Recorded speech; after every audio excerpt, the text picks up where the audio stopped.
Welcome to Get Serious. I already have some very interesting big deals to review here today on the live Land Daily Diligence session. Excited for that. But in the meantime, I wanted to dive into more notes from the Hormozi live event. And I just wrote more about that on today's earlier newsletter. I think that came out really well as I applied some of the learnings directly to land businesses. So hopefully some of those unique insights, or what I perceive to be unique, considering I hadn't even thought of them before, until I sat down to write it, hopefully they're helpful for your own business, applying those more general business tactics to exactly your own situation. So we're going to dive further into the notes here. Again, I've done now a number of these podcasts from that live event. Again, it was structured as 11 straight hours with Alex Hormozi, across various one-on-one fireside chats with other entrepreneurs, as well as an open mic audience session here. Tons and tons of notes. Again, it was primarily marketers in the audience there. No surprise, given it was an event for his affiliates from the most recent book launch. And so, this particular topic certainly hit home because I guess I shouldn't have been that surprised. It's like, I think a lot of ambitious entrepreneurs, like they have somewhat similar thoughts on which, there's only so many avenues that you can kind of create a business in. And, some businesses are just naturally going to be, potentially more lucrative than others. And so I think a lot of folks might think of similar type of plays to go after. And, like I mentioned in today's newsletter, and something Hormozi always references, like the three components to run a business is you need marketing, sales, and the ability to deliver. If you have those three things, you have a business, again, assuming you're financially solvent.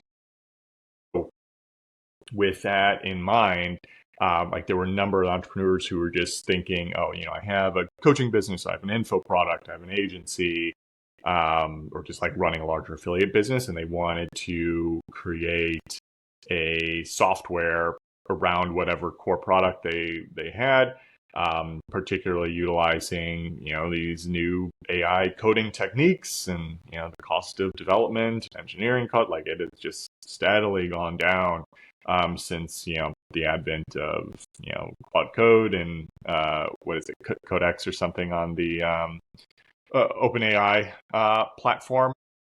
So it's just, I think, really attractive. I don't know if it's quite a fad, but, it's probably just going to continue to lend itself to where, these entrepreneurs are seeing like, okay, the threshold to build a software product is just lower now. So why not take our expertise and try to build another product on top of what we're already doing and take advantage of the, AI, potential bubble that we're in, and get an exit for a bigger payday sooner rather than later. So again, this is like not unique. I've thought of that myself from the land price perspective as well too, of, pursuing a software on top of other line of business. And, Alex was, pushing back often on this just because it's just not that easy to build. Software works really, really well as a business model once you get over the initial hump. Like it's more of a slow, very, very slow ramp up because of all the time to make your product good and the development required, et cetera, and gain users and so forth. But once you can get it to the point of scaling, like it scales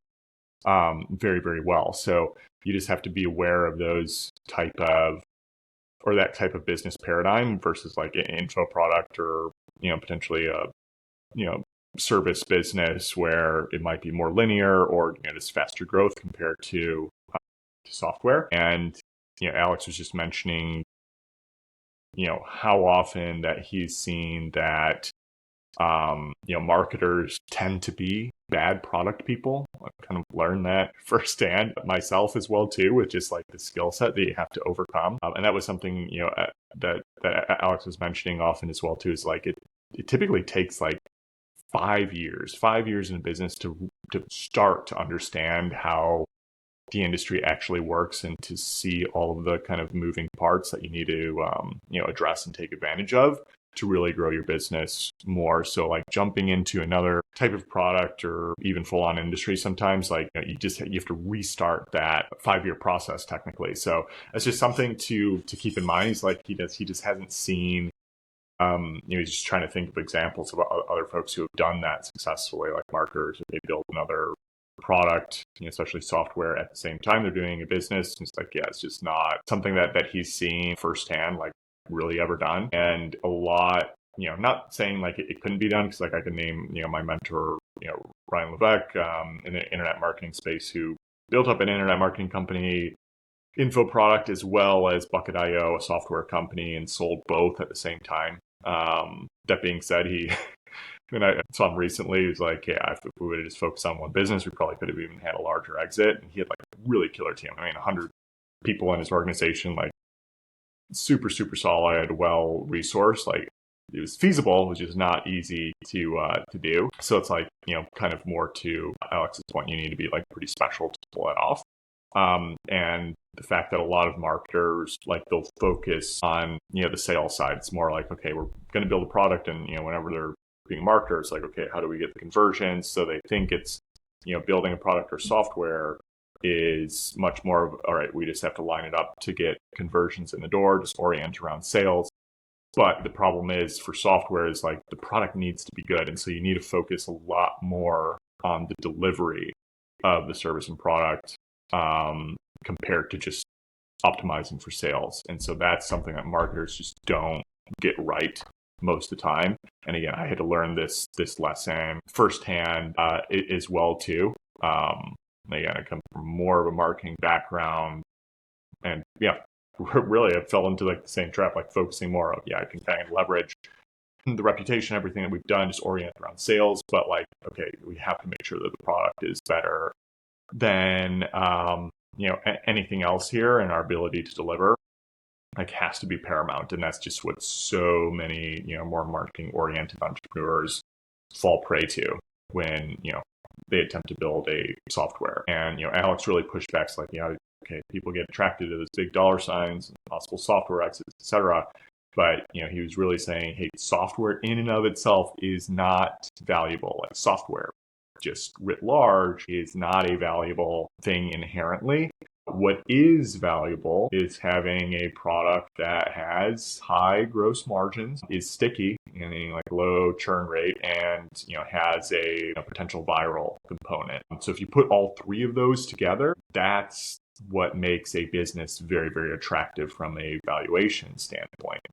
But that's not inherent to software. There are other businesses that can nail those three, but software, if you do it well, like nail all of those three probably more consistently than any other type of business offering. But Hormozi was really pointing that out. It's like, yeah, it's not the software that's valuable. It's what the metrics that you can build from software that make that business valuable. Is like you have to be able to separate out those two.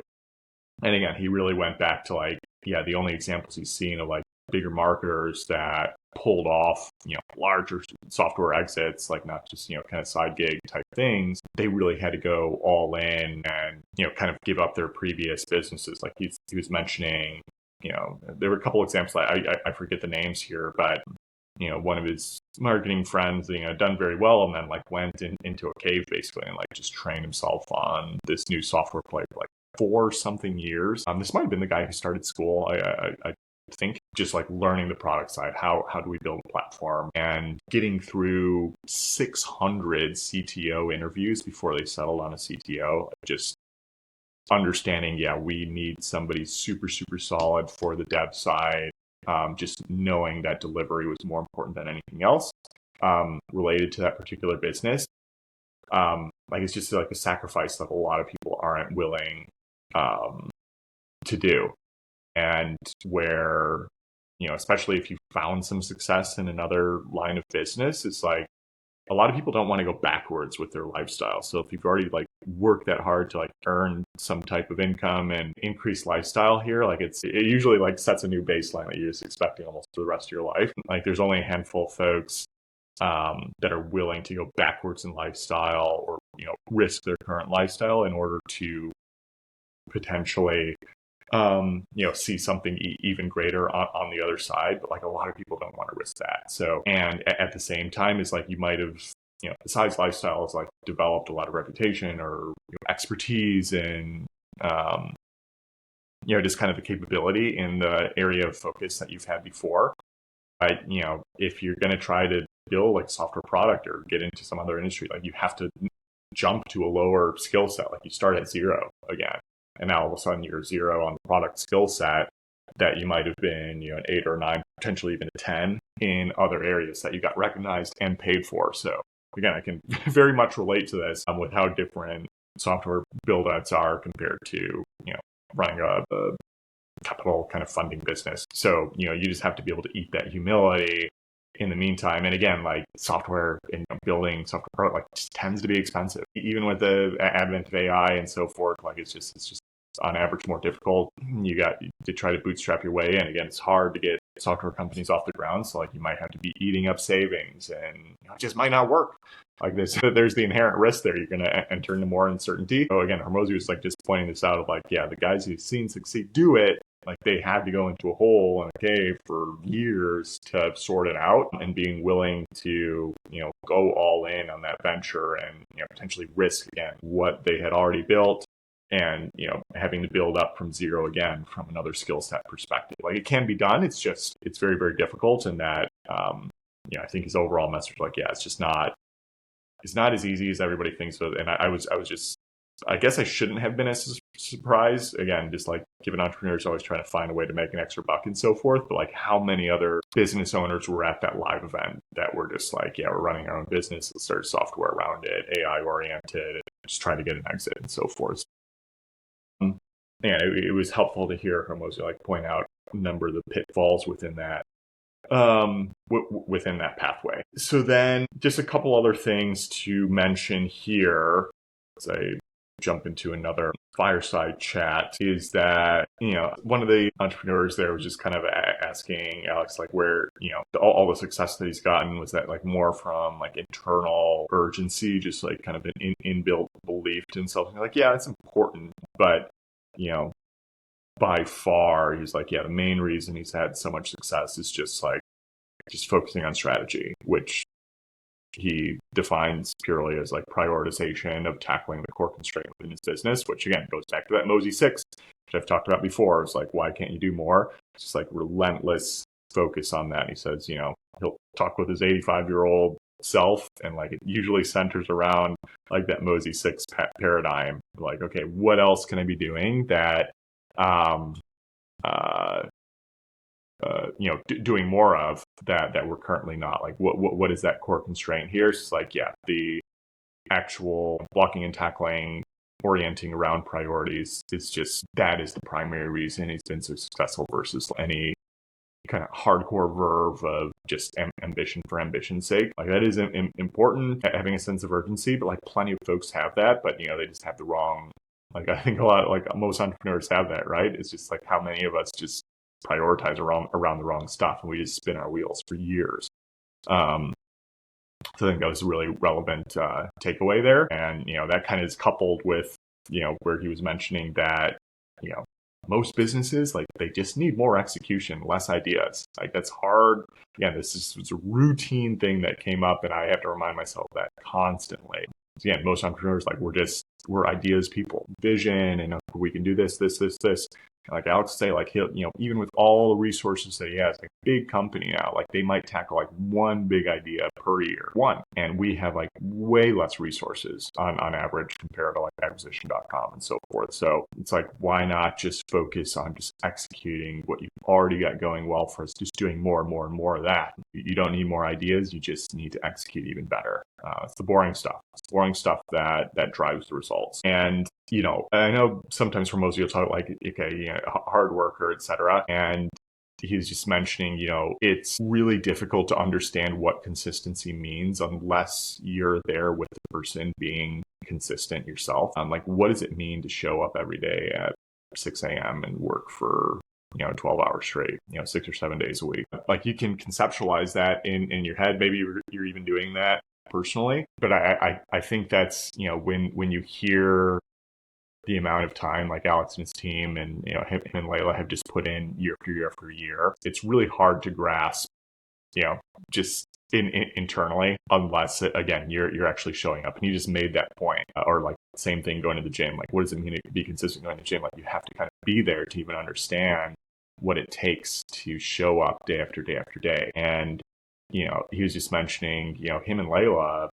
have worked like almost every day for like the last over a decade, almost 7 days a week for that amount of time. Like, it's a stunning amount of, so it's over 3,000 days, well over that actually. Like, just start stringing that out, and he's like, and what he considers a work day is like minimum 10 hours. He's like, I stop working before like 2 p.m. That doesn't count. It's like, get to that 10-hour number. Like, that is what he would consider a true work day. And again, when you like actually put that in perspective and hear him talk about that, like, yeah, okay, we can conceptualize, but it's hard to entertain unless you were like actually showing up at the office and understanding, okay, yeah, this guy's like this hardcore. Like, there's only a handful of people that can truly pull that off, and like there's a reason. They have just so much incredible content out there, and the world record book launch, all that type of stuff, like,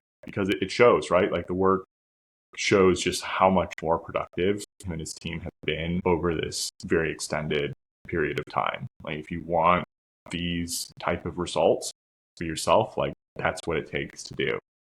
So I just think like that bears worth reminding, because like even hearing that, it like makes us probably even a bit uncomfortable internally. Like, yeah, I don't know if I can really pull that off, or it's good for it, but it's like, hey, this is the example. Like, if you're trying to learn from the best here, this is probably the reason, or maybe even solely the reason why they've achieved the results that they have. Like Alex was saying earlier, it's the strategy and prioritization, ruthless amounts of it is the core reason, and just willing to deal with the pain of that. So it's like, okay, keeping that in mind as a precedent, even if you don't want to live that lifestyle, like, can you do a fraction of that? Can you even do like a year's worth? And even Hormozi is like, not always, it's a lot of pain tolerance, right? He's like, yeah, like this over this previous year, there was like one day where he worked 100 days just straight, again, at least 10 hours. So that's at least 1,000 hours put together just for 100 days straight, no days off